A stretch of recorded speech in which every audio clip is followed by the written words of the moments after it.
Some pretty disappointing news if you're in the market for a new home. The 30-year fixed rate mortgage average reaching 7%. That is the highest that it's been since 2002. So if you're looking to get a mortgage, it will become more expensive and you won't be able to borrow as much. Let's talk about all of this with Bess Friedman. She's the CEO of Brown Harris Stevens, a real estate company with 3,000 agents in Florida, New York, New Jersey, and Connecticut. Bess, thank you so much for being with us. I mean, this is a big deal. Let's start with home buyers. How concerning is this? It's concerning. We're worried about it, and I think next week we're going to see the Fed raise rates again. And look, historically, rates are still low, but people have very short memories, and they're thinking about last year or what was. So there's less affordability for buyers. But, you know, a mortgage friend of mine told me buyers should look at what they can afford each month and try to back into it, because there's other products they can do interest only. There's different things out there. But, yes, rates going up is not great news for buyers right now. Now, what are the concerns for sellers? Yeah, I mean, sellers, I call this the great capitulation. Sellers need to bring their prices down because, as you know, during the pandemic, demand was crazy in certain areas. And so that brought prices up and supply shrunk. And today we have the inverse. Now we need prices to come down so that we can get demand, supply and demand working well together and get the market moving. So the Fed is expected here to raise interest rates for the fourth time next week, which obviously would send mortgage rates even higher.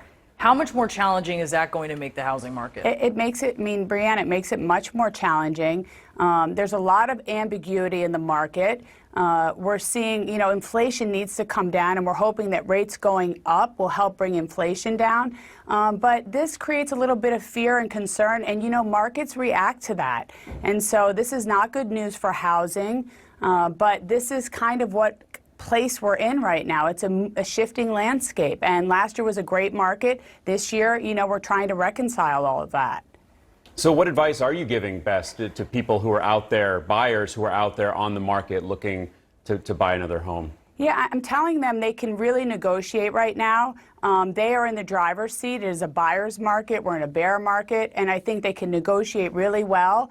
And they have a lot to choose from. There's ample supply in certain areas, and so they should look at this as an opportunity market for them. And sellers, you know, the big news for them is that they have to bring prices down so that buyers feel like they can negotiate and work and get a deal done. And so there's still a lot of opportunity out there. It is not the end of the world. So, Bess, if people are buying a home, should they assume that they're going to be able to refinance in a few years, or they shouldn't make that assumption? I mean, I wish I had the answer to that. I hope that they can. I think, you know, nobody knows. We hope that rates don't tick up to the double digits like they did, you know, 30 years ago, 40 years ago. But I'm hoping that after a year or so, we hope that the rates will come down a little bit, inflation will come down, and the market will be in a better place. But right now, there's a bit of fear in the market. And so I think people are waiting to see what happens. Plus, we have the midterms coming up. You know, that creates a lot of anxiety. People want to see what's going to happen. Uncertainty is not a friend of any market.